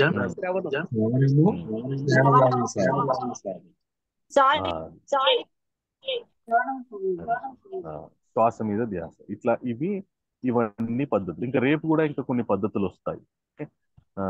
తర్వాత ఇవన్నీ చెప్పిన తర్వాత కృష్ణ ఏమంటారంటే అంటే ఇప్పుడు మనము ప్రాథమిక స్టేజ్ లో ఉన్నాం. భగవద్గీత మొదటి 6 అధ్యాయాలు కర్మ గురించిన విశేషమైనటువంటి వివరణ ఉంటుంది. 6 తర్వాత 7 నుండి 12వ అధ్యాయం వరకు భక్తి గురించిన విశేషణ ఉంటుంది. అంటే కర్మయోగి క్రమక్రమేణా భక్తి యోగం వైపు నడిపించడానికి భగవంతుడు ప్రాథమికమైనటువంటి విషయాలు చెప్తారు. తర్వాత ఆ మన 7వ అధ్యాయం నుండి 12వ అధ్యాయం వరకు ఆ కర్మయోగాన్ని భక్తి యోగంగా మార్చేటటువంటి విషయాలు చెప్తారు. ఆ తర్వాత 13 నుండి 18 వరకు జ్ఞాన యోగం ఉంటుంది. సో ఈ అన్ని పద్ధతుల్లోకెల్లా ఏది గొప్ప పద్ధతి, ఏది ముఖ్యమైన పద్ధతి మనకి ముందు ముందు అధ్యాయాల్లో వస్తుంది. అప్పటి వరకు మనకి ఎన్ని సనాతన ధర్మంలో ఎన్ని పద్ధతులు ఉన్నాయనే వాటి గురించిన అవగాహన తెచ్చుకుంటున్నాం మనం. సో మనం తొందరపడి ఆ, ఆ, మనం భక్తులం కాబట్టి ఖచ్చితంగా భక్తికే ప్రాధాన్యత ఇస్తాం మనం. అది ప్రాథమికమైనటువంటిది, అది ప్రాథమికమైనటువంటిది, అలాగే ఉత్తమమైనటువంటిది కూడా, సులభమైనటువంటిది, అలాగే కఠినమైనటువంటిది కూడా. అయితే భగవంతుని మాటల్లో మనం మున్ముందు ఇంకా గొప్ప విషయాలు విందాం ఈ ఆధ్యాత్మిక సాధనల విషయంలో. సో ఇప్పుడు మీరు విన్నారు కాబట్టి ఎవరైనా ఎక్కడైనా మీకు ఆ సనాతన ధర్మానికి చెందిన వాళ్ళని అని చెప్పేసి వేరే ఏ పద్ధతుల గురించి చెప్తే ఆ పద్ధతిలో ఉన్నటువంటి ఆ సాధనలో ఉన్నటువంటి చివరి గమ్యం ఏదో మీకు ఇప్పుడు అవగాహన వచ్చింది కాబట్టి మీరు వాటి తూలనాడకుండా అలాగే ఓహో వాళ్ళు ఎలా ఉంటుందంటే ఆ మన science, social studies, maths, physics, commerce, chemistry, ఇట్లా ఎన్నో సబ్జెక్టులు ఉంటాయి. అవి మనకి 4-5 తరగతి నుండి పిహెచ్డి వరకే ఉంటూనే ఉంటాయి. 4-5 తరగతిలో అన్ని చదవాలి, అన్ని తెలుసుకోవాలి. తర్వాత ఇంటర్మీడియట్ వచ్చిన తర్వాత ఏదైనా ఒక సబ్జెక్ట్ సెలెక్ట్ చేసుకోవాలి. కామర్సా, మ్యాథమెటిక్సా, మన సైన్స్, బయాలజీయా, ఏదో ఒక సబ్జెక్ట్ సెలెక్ట్ చేసుకోవాలి. ఆ సెలెక్ట్ చేసుకున్న తర్వాత వాటి గురించి మనము కొద్దిగా కొంచెం ఇంకెక్కువ నాలెడ్జ్ తెలుసుకోవడానికి ప్రయత్నం చేయాలి. ఇంకా డిగ్రీలో ఇంకా దాని మీద ఇంకొంచెం ఎక్కువ నాలెడ్జ్ గెయిన్ చేయడానికి మనము ఆ సబ్జెక్ట్ ని సెలెక్ట్ చేసుకున్నాం. ఇంకా పిహెచ్డి లెవెల్ అదే సబ్జెక్ట్ మీద, కేవలం అదే సబ్జెక్ట్ మీద రీసెర్చ్ చేస్తాం మనం. అట్లా సో అలాగే అట్లా అని చెప్పేసి నేను పలానా సబ్జెక్ట్ సెలెక్ట్ చేసుకున్నా కాబట్టి ఇంకా మిగతా సబ్జెక్ట్ సెలెక్ట్ చేసుకున్న వాళ్ళు వేస్ట్ అని మనం అనుకోకూడదు. కాబట్టి ఎన్నో విషయాలు, ఎన్నో పద్ధతులు ఉన్నాయి. వాటిలోకి వెళ్ళి సులభమైంది, ఉత్తమమైంది శ్రవణము, భక్తి, భగవత్ కీర్తన అనేటువంటి పద్ధతి అని తెలుసుకొని మనం దాని మీద ఎక్కువ ఫోకస్ చేస్తాం. హరే కృష్ణ. సో అది మనకి భగవంతుడు 4వ అధ్యాయం 25, 26, 27 శ్లోకాల్లో చెప్పారు. 28, 29లో ఈ ఆధ్యాత్మిక సాధనల గురించిన ఒక కంక్లూజన్ ఇచ్చేస్తాడు భగవంతుడు. అంటే పూర్తి చేసేస్తాడు, చెప్పేస్తాడు. సో మిగతా శ్లోకాలు రేపు ఎల్లుండి తెలుసుకుందాం. హరే కృష్ణ. ఇంకెవరికైనా ఈ విషయాల గురించి ఏమైనా ప్రశ్నలు ఉంటే అడగవచ్చు. ప్రభుజీ, మనము ఇస్లాంలో ఉన్నటువంటి వాళ్ళము మన భక్తిలో పూర్తి స్థాయిలో ఉంటాము. అయితే కొంతమంది దేవీ దేవతలు పూజిస్తారు. దానికంటే ఇది చాలా బెటర్గా ఉంటుంది, ఇది చేస్తే బాగుంటుందని మోటివేషన్ చేయకూడదా? చేయాలి ప్రభు, చేయాలి, సున్నితంగా చేయాలి. మనము ఒక విషయాన్నే ఒక ఉదాహరణకి మంచి విషయమే అయి ఉండొచ్చు. ఆ మంచి విషయాన్ని చాలా సున్నితంగా వాళ్ళని ప్రేరేపిస్తూ వాళ్ళని సరిగ్గా మెచ్చుకుంటూ చెప్పామనుకోండి, వాళ్ళు కూడా వింటారు. అలా కాకుండా మీరు చేసేదంత టైం వేస్ట్, ఎందుకు చేస్తున్నారు, మీకు పని లేదా అని చెప్పకూడదు. చెప్తే వాళ్ళు ఏమైపోతుందంటే మనం చెప్పే విషయాన్ని వినరు, అలాగే వాళ్ళు చేసే పని మీద కూడా వాళ్ళు సరిగ్గా ఏకాగ్రతతో ఉండరు. అందుకే భగవంతుడు మనకి 3వ అధ్యాయంలో ఒక విషయం చెప్తారన్నమాట, ముఖ్యమైనటువంటి విషయం. ఏం చెప్తారంటే నా బుద్ధి భేదం జనియేద్ అజ్ఞానం కర్మ సంధిన జోషేత్ సర్వకర్మాని అని చెప్తారు. నా బుద్ధి భేదం జనియేద్ అజ్ఞానం కర్మ సంధి జోషేత్ సర్వకర్మాని విద్వాన్ యుక్త సమాచార అంటారు. అయితే సరిమైనటువంటి బుద్ధి పరిపక్వత చెందని వాళ్ళు వివిధమైనటువంటి కర్మలను ఆచరిస్తూ ఉంటారు. అలాగా బుద్ధి పరిపక్వత లేనటువంటి వ్యక్తులు వివిధమైనటువంటి కర్మలను ఆచరిస్తున్న విషయాన్ని జ్ఞానులు చూసి వాళ్ళని తిట్టరు. వాళ్ళని సరే నువ్వు ఏం చేస్తున్నావు చెయ్యి అని క్రమక్రమంగా ఇంకా దానికంటే ఉన్నతమైన పద్ధతికి వెళ్ళడానికి, ఉన్నతమైన స్థితికి, ఉన్నతమైనటువంటి కర్మల్ని ఆచరించడానికి వాళ్ళని సున్నితంగా కోమలంగా వాళ్ళని ప్రేరేపిస్తారు అని చెప్పి భగవంతుడు చెప్తారు. మనం కూడా చాలా సున్నితంగా చెప్తే ఖచ్చితంగా ఉంటుంది. అయ్యో చాలా గొప్ప పనులు చేస్తున్నారండి మీరు, ఎంత నిజంగా ఎంత మంచివారు మీరు, ఆ ఆ, ఎంతో సాత్వికంగా మంచి మంచి పనులు చేస్తున్నారు మీరు.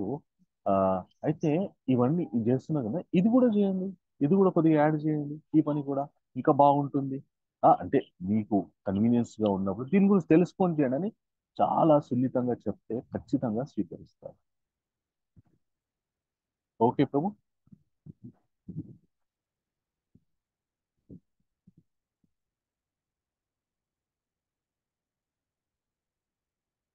ఓకే. హరే కృష్ణ. జానకిరామయ్య ప్రభు, ఓకేనా? మీ ప్రశ్నకి సమాధానం దొరికిందా? ఓకే ప్రభుజీ, అర్థమైంది. లక్ష్మీ వల్లంపాటి మాతాజీ. ప్రభుజీ హరే కృష్ణ, నేను చదవడానికని హ్యాండ్ రైట్ చేశాను ప్రభుజీ, క్వశ్చన్ ఏం లేదు. Hare okay Krishna okay. ప్రభు, ధన్యవాదాలు. హరే కృష్ణ. హరే కృష్ణ. ఇంకెవరికైనా ప్రశ్నలు ఉన్నాయండి? ప్రభుజీ చిన్న సందేహం ప్రభుజీ. ఎస్ ఈశ్వరరావు ప్రభు, చెప్పండి. శ్రీ వైష్ణవులు, మాధవులు, స్మార్తులు, ఈ మూడిటికి ఏంటి ప్రభు డిఫరెన్స్? శ్రీ వైష్ణవులు, స్మార్తులు, మాధవులు, స్మార్తులు. మాధవులు. శ్రీ వైష్ణవులు, మాధవుల మీరన్నది. స్మార్తులు అని ఉంది ప్రభు. శ్రీ వైష్ణవులు, మాధవులు, దయచేసి మిగతా వాళ్ళు ఎవరికైతే ప్రశ్న లేదో వాళ్ళు మ్యూట్ లో ఉండండి. ప్రభుజీ అది మధ్వ అనుకుంటా ప్రభుజీ. అంటే మనుషుల మధ్వ ఉన్నారు కదా, మధ్వ స్మార్త వైష్ణవ అనుకుంటా ప్రభుజీ అడిగే క్వశ్చన్. సరిగా వినపట్లేదు, అందుకోసం మళ్ళీ. సారీ, ఏమనుకోకండి. అయ్యో పర్వాలేదు మాధవ్, నాకు వినపడలేదు, మీరు చెప్పారు. దయచేసి అందరూ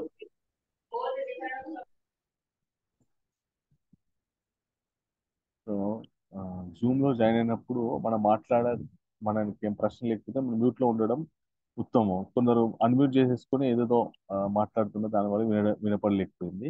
సో మనకి ఈశ్వరరావు ప్రభు ఏమడిగారంటే, సో స్మార్తులు, శ్రీ వైష్ణవులు, మాధవులు, మధువులు అంటే ఏంటి అంటే, ఇది చాలా చాలా పెద్ద సబ్జెక్ట్ ప్రభు ఇది. కానీ మెల్లగా మీకు అంటే అర్థమయ్యే విధంగా చెప్తాను అనమాట. అయితే మొట్టమొదటి స్మార్త అనే పద్ధతి ఏదైతే ఉందో అది మనందరం కూడా చూస్తుంటాం. ఓకే. ఈ స్మార్త అంటే సనాతన ధర్మములో వేదాల్ని అనుసరించి వేదాల్లో చెప్పినటువంటి వివిధ రకమైనటువంటి సంస్కారాలు, కర్మలు, వీటన్నిటిని నిర్వర్తించేటటువంటి పద్ధతి స్మార్త అంటారు. మనకి అంటే మనకి సమాజంలో ఇప్పుడున్న సొసైటీలో చాలా మంది స్మార్త పండితులు ఉంటుంటారు అనమాట. స్మార్త చదివారు అంటే దాంట్లో వేదాల్లో ఉన్నటువంటి ఈ వివిధ రకాలైన కర్మలని గురించి వాళ్ళు అధ్యయనం చేసి మనందరితోటి అవి మన ఉత్తమమైనటువంటి భౌతిక జీవితం ముందుకెళ్ళడానికి మనతోటి ఆ కర్మలను చేపిస్తుంటారన్నమాట. వాళ్ళని స్మార్తులు అంటారు. ఈ స్మార్త పద్ధతి ఒకానొకప్పుడు అంటే చాలా లుప్తమైపోయింది. దాన్ని మళ్ళీ శంకరాచార్యుల వారు ఉద్ధరించి మళ్ళీ దాన్ని ఈ స్మార్త పద్ధతిని పునః పరిచయం చేశారనమాట. అంటే సనాతనమైనటువంటిది స్మార్త అనేటువంటి సాంప్రదాయం. దాన్ని మళ్ళీ శంకరాచార్యులు మళ్ళీ దాన్ని ఉద్ధరించి స్మార్తులకు ఏం చెప్పారంటే, వీళ్ళు 2 రకాలైనటువంటి పద్ధతులు పాటిస్తారు. ఏంటి అంటే పంచైతానం అని, షణ్మత స్థాపన, షణ్మతం అని చెప్పేసి పాటిస్తారు. వీళ్ళకి ఏం చెప్పారంటే 5 ముఖ్యమైనటువంటి దేవతా స్వరూపాలని మీరు ఆరాధించాలని చెప్పి శంకరాచార్యుల వారు చెప్పారు స్మారకులకి. ఏంటి అంటే ఆ శివ, శక్తి, విష్ణు, గణేశ, సుబ్రహ్మణ్యం. ఈ 5 ప్రధానమైనటువంటి దేవతారాధన మీరు చెయ్యాలి అని చెప్పి ఈ స్మారతలోనే పంచైతానం అని చెప్పేసి ఆయన ప్రవేశపెట్టారు. స్మారతులందరూ కూడా ఈ 5 ముఖ్యమైనటువంటి దేవతా స్వరూపాలను వాళ్ళు ఆరాధిస్తూ ఉంటారు. ఆరాధిస్తూ వివిధ కర్మలవన్నీ మన చేత ఆచరింపజేస్తూ ఉంటారు. ఓకే. అయితే తర్వాత మన శ్రీ వైష్ణవం గురించి అడిగారు. శ్రీ వైష్ణవ సాంప్రదాయం అనేటువంటిది సాక్షాత్ లక్ష్మీదేవి, శ్రీ మహావిష్ణు యొక్క నిత్యానపాయని శక్తి అయినటువంటి శ్రీ మహాలక్ష్మి ఆ భగవంతుని ఎలా సేవించాలి అనే ఒక పద్ధతిని ఆవిడ ప్రవేశపెట్టింది, సాంప్రదాయాన్ని ప్రవేశపెట్టింది. ఆ సాంప్రదాయాన్ని ఆవిడ విశ్వక్సేనులకు ఇచ్చింది. విశ్వక్సేనుల నుండి తర్వాత నమ్మాళ్వార్, తర్వాత ఇంకా ఆ తర్వాత తిరుమల నంబియార్ ఇలాగిలాగా ఆ ఆ శ్రీ వైష్ణవ సాంప్రదాయం ముందుకు వెళ్ళింది. రామానుజుల రామానుజులాచార్యులు ఎప్పుడైతే వచ్చారో ఇంకా వారు ఈ శ్రీ వైష్ణవ సాంప్రదాయాన్ని ఆ చాలా ప్రచారం చేశారనమాట. సో ఈ శ్రీ వైష్ణవ సాంప్రదాయంలో నారాయణుడే పరమ ఆ, దైవం, దేవాది దేవుడు. సో ఆ నారాయణుడికి సాటిగా ఇంకెవరు లేరు, ఆయన యొక్క గుణగణాలు ఎవరికి లేవు.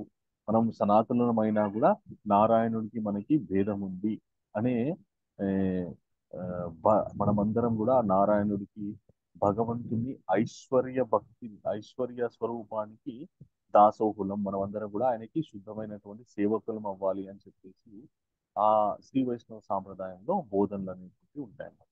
మళ్ళీ ఈ శ్రీ వైష్ణవ సాంప్రదాయంలో కూడా మనం చేసేటటువంటి సంస్కారాలు ఏవైతే ఉంటాయో, జాత కర్మ కావచ్చు, ఇంకేదైనా కర్మ కావచ్చు, ఇవన్నీ కూడా ఆ శ్రీ వైష్ణవ సాంప్రదాయంలో నారాయణనే దేవాది దేవుడిగా ఆ ఈ ఈ సంస్కారాలన్నీ కూడా వాళ్ళు నిర్వహిస్తూ ఉంటారు. అది శ్రీ వైష్ణవం. అంటే మనము స్మార్త అంటే వివిధ దేవతార్చన, శ్రీ వైష్ణవం అంటే తీవ్రమైనటువంటి నారాయణార్చన. ఈ తర్వాత మధ్వ సాంప్రదాయం అంటే మధ్వాచార్యులు స్థాపించినటువంటి సాంప్రదాయం. అంటే ఇవన్నీ వాళ్ళు సొంతగా స్థాపించినవి కావు. ఇవి వేదాల్లో ఉన్నటువంటి జ్ఞానాన్ని వాళ్ళు అందరికీ చెప్తూ ఆయా పద్ధతులని ఒక సాంప్రదాయంగా చేశారనమాట. సో ఈ మధ్వాచార్యుల వారు మనందరికి కూడా, మనమందరం కూడా మధ్వ సాంప్రదాయంలో ఉన్నామన్నమాట. మనం పాటించేటటువంటి సాంప్రదాయం ఏంటంటే బ్రహ్మమాధవ సాంప్రదాయం. ఈ బ్రహ్మమాధవ సాంప్రదాయం ఎక్కడి నుండి వచ్చిందంటే సాక్షాత్ బ్రహ్మ ఆ భగవంతుణ్ణి చాలా గొప్పగా స్తుతిస్తాడనమాట. బ్రహ్మ సంహిత అని సాక్షాత్ బ్రహ్మ అద్వైతమచ్యుతమనంతమనాది అనంతరూపం ఆద్యం పురాణ నవయవ్వనం చ వేదేషు అదుర్లభం గోవిందమాది పురుషం తమహం భజామి అని గొప్పగా స్తుతిస్తారన్నమాట. అసలు భగవంతుడా మీకు వేరే సాటి లేదు, మీకు ఇంకొక అసలు మీరే ఉన్నారు, మొత్తం మీరు తప్ప ఇంకెవరు లేరు, మీకు అసలు నాశనం అయ్యేటటువంటి విషయమే లేదు, మీరు ఎప్పటికీ ప్రతినిత్యం కూడా ఉంటారు, మీరు అద్వైతం అచ్యుతం అనంతం, ఇంకా మీరు సమస్తం కూడా వ్యాపించి ఉన్నారు మీరు అని చెప్పి బ్రహ్మ కృష్ణుణ్ణి స్తోత్రం చేస్తారు. సో మనం పాటించేటటువంటి సాంప్రదాయం ఏదైతే ఉందో ఈ మధ్వాచార్యులు నుండి మనకి వచ్చింది. ఈ మధ్వాచార్యులు ఎవరు అంటే ఆయన సాక్షాత్ భీముడి యొక్క అంశ. కలియుగంలో, ద్వాపరయుగంలో ఆయన భీముడు, కలియుగంలో ఆయన మధ్వాచార్యులు. ఈయన ఏం చేశారంటే మొట్టమొదటి స్మార్తలో ఏమంటారంటే ఎక్కువ అద్వైతం అంటూ ఉంటారు అనమాట. అద్వైతం అంటే జీవుడికి దేవుడికి భేదం లేదు, జీవో బ్రహ్మైవ న పర అంటారు. అంటే జీవుడే బ్రహ్మము, ఆ బ్రహ్మం అంటే దేవుడు. సో జీవుడికి బ్రహ్మకి ఎలాంటి భేదం లేని అద్వైతంలో ఉంటుంటారు. కానీ ఈ శ్రీ సాంప్రదాయానికి వచ్చేసరికి విశిష్ట అద్వైతం ఏంటంటే జీవుడు దేవుడు భగవంతుడు సనాతనులే, కానీ ఐశ్వర్యంలో, గుణరూపకంలో వాళ్ళకి తేడా ఉన్నాయి, ఇద్దరు ఒకటి కాదు అని చెప్తారు. ఆ తర్వాత మధ్వ సాంప్రదాయం, మధ్వాచార్య వచ్చేసరికి ఆయన ద్వైతము అని చెప్పి ప్రవేశపెట్టారన్నమాట. అంటే రెండు, ఈ సృష్టిలో పరమాత్మ జీవాత్మ ఎప్పుడు కూడా సమానం కాదు, భేదం ఉంది ఖచ్చితంగా అని చెప్పేసి ఆయన 5 భేదాలను చెప్తారనమాట. జీవుడికి పరమాత్మకి భేదం ఉంది, అలాగే జీవుడికి ప్రకృతికి భేదం ఉంది, అలాగే ఒక జీవుడికి ఇంకొక జీవుడికి భేదం ఉంది, అలాగే జీవుడికి అచేతమైనటువంటి వస్తువులకి భేదం ఉంది అని చెప్పేసి 5 భేదాలని ఆయన చెప్తారు. ఇప్పుడు అంటే ఇది ప్రాక్టికల్ గా ఉంటుందన్నమాట. ఇప్పుడు ఆ, మీ లోపల నా లోపల రక్తము మాంసము ఎముకలు ఉన్నాయి. సో మీ లోపల నా లోపల కామన్ గా ఉన్నటువంటివి రక్తము ఎముకలు మాంసము. ఇప్పుడు మన ఇద్దరి లోపల ఇది కామన్ ఉంది కాబట్టి మన ఇద్దరం ఒకటే అంటే కుదురుతుందా? కాదు ప్రభు. కుదరదు. లేదు. అవును. ఎందుకంటే మీ బ్లడ్ గ్రూప్ వేరే, నా బ్లడ్ గ్రూప్ వేరే, మీ డిఎన్ఏ వేరే, నా డిఎన్ఏ వేరే, మీ శరీర వర్చస్సు వేరే, నా శరీర వర్చస్సు వేరే. ఆ, ఆ, అలాగే ఈ రక్త మాంస ఎముకలతో ఉన్నా కూడా మీకు ఒక రకమైనటువంటి స్వభావం ఉంటుంది, నాకు ఒక రకమైనటువంటి స్వభావం ఉంటుంది. అది ప్రాక్టికల్, అవును అంతే ప్రభు. కదా. అవును ప్రభు. గహనంగా చూస్తే మన ఇద్దరిలో ఒకటే విషయం ఉన్నా కూడా మీరు మన నిత్య జీవితానికి వచ్చేసరికి భేదాలు చాలా ఉన్నాయి అవును. అని చెప్పి మధ్వాచార్యుల వారు చాలా భేదాలు ఉన్నాయి అని చెప్పి ఆ భగవంతుడికి మనం ఎప్పుడు కూడా భగవంతులం కాలేము, భగవంతుడు అవ్వలేము, భగవంతుడికి మనకి చాలా భేదాలు ఉన్నాయి అని చెప్పి ఆయన జ్ఞానాన్ని ఉమ్, మనందరికీ కూడా బోధించారన్నమాట. సో ఆ మధ్వాచార్యుల సాంప్రదాయంలో వచ్చినటువంటి వాళ్ళమే మనమంతా కూడా. అయితే ముఖ్యంగా మనకి 4 వైష్ణవ సాంప్రదాయాలు ఉంటాయి. ఏంటి అంటే బ్రహ్మ సాంప్రదాయం, శ్రీ సాంప్రదాయము, రుద్ర సాంప్రదాయము, కుమార సాంప్రదాయం అని చెప్పి. సో మనం పాటించేది బ్రహ్మ సాంప్రదాయము. శ్రీ వైష్ణవులు పాటించేటువంటిది ఏదైతే ఉందో శ్రీ సాంప్రదాయము. కుమార సాంప్రదాయం పాటించే రుద్ర సాంప్రదాయం ఏదైతే ఉందో అది వల్లభాచార్యుల వారు దాన్ని ప్రచారం చేశారు. తర్వాత కుమార సాంప్రదాయం ఏదైతే ఉందో చతుష్కుమార ద్వారా అందరికీ అందిందనమాట ఆ సాంప్రదాయం. సో ఇవి కాక స్మార్త సాంప్రదాయం ఉంది. ఆ స్మారక సాంప్రదాయం అంటే నేను చెప్పాను కదా, వివిధ దేవతార్చనతో కూడుకున్నటువంటిది. కానీ మనము మొట్టమొదట మన ఈ రోజు కార్యక్రమం, ఈ రోజు ప్రవచనం మొదలు పెట్టుకున్నట్టు నేను ఒకటి చెప్పాను కదా, ఆ వివిధ దేవతార్చన ఎందుకు పనికి రావాలని చెప్పాడు శంకరాచార్యుల వారు. ఆకాశాత్ పతితం తోయం యథాసాగరం ప్రతిగచ్చతి సర్వదేవ నమస్కృతాః కేశవం ప్రతిగచ్చతి. శంకరాచార్యుల వారు వివిధ దేవతార్చన ఇచ్చినా కూడా నాయనలారా ఈ వివిధ దేవతార్చన కూడా ఎందుకు పనికి రావాలి మనకంటే కేశవుణ్ణి చేరడానికి పనికి రావాలని చెప్పారు. మరి ఈ రామానుజులు మాధ్వాచార్యులు కేవలం ఒక దేవత ఆరాధనే చెప్పి ఆ మిగతా దేవత ఆరాధనకి అంటే చేయకూడదని చెప్పలేదు.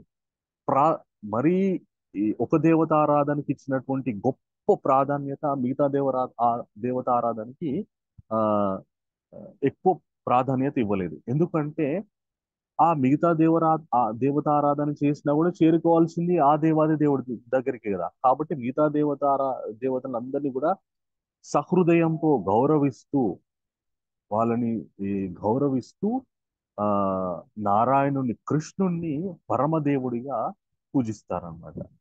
అయితే శంకరాచార్యుల వారు మరి ఎందుకు ఆయన చెప్పలేదు అలాగా అంటే, ఆయన వచ్చే సమయానికి సమాజంలో చాలా మతాలు ప్రబలిపోయి ఉన్నాయన్నమాట.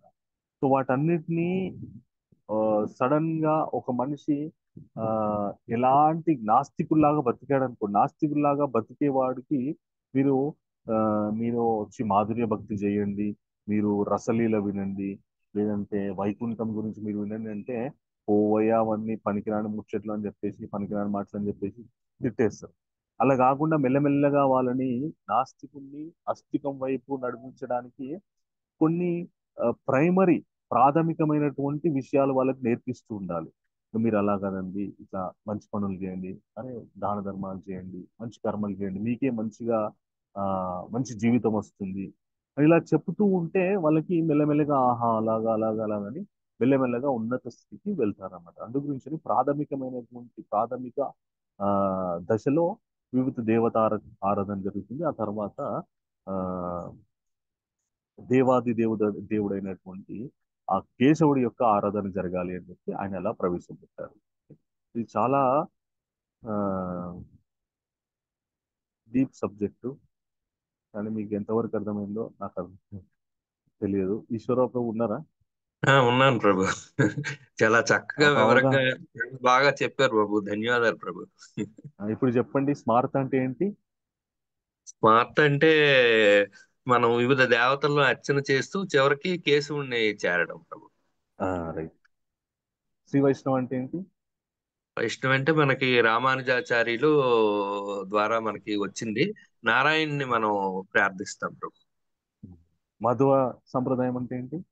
అంటే ఇప్పుడు మనం పాటిస్తున్నటువంటి సాంప్రదాయం అది మాధ్వాచార్యుల ద్వారా వచ్చింది. అంటే వ్యక్తులు మనం శరీరపరంగా ఒకటైనా మన స్వభావాలు వేరుగా ఉంటాయి కాబట్టి ఎవరి స్వభావానికి అనుగుణంగా వాళ్ళు భగవంతుని ప్రార్థన చేస్తారండి దాని అర్థంతో. అంటే దేవాది దేవుడికి మనకి చాలా భేదాలు ఉన్నాయి కాబట్టి మనం ఆ దేవాది దేవుడి యొక్క ప్రేమైక సేవకుడు అవ్వడానికి ప్రయత్నం చేయాలి తప్ప నేనే దేవుణ్ణి అని చెప్పుకోకూడదు అని చెప్పేసి చెప్తాను. అయితే స్వార్థలో ఒక ఇదేమైపోయిందంటే అద్వైతం అని చెప్పేసి నేనే దేవుణ్ణి అని చెప్పేస్తారు కొంత సమయం తర్వాత. సో అది ఒక ప్రమాదం ఉంది, చిన్నపాటి ప్రమాదం. అందు గురించి మనము ఎక్కువ స్మార్థాన్ని కొద్దిగానే పాటిస్తాం కానీ పూర్తిగా ఆ అద్వైతాన్ని మనం పాటించాం. హరే కృష్ణ. ఇంకెవరికైనా ప్రశ్నలు ఉన్నాయండి?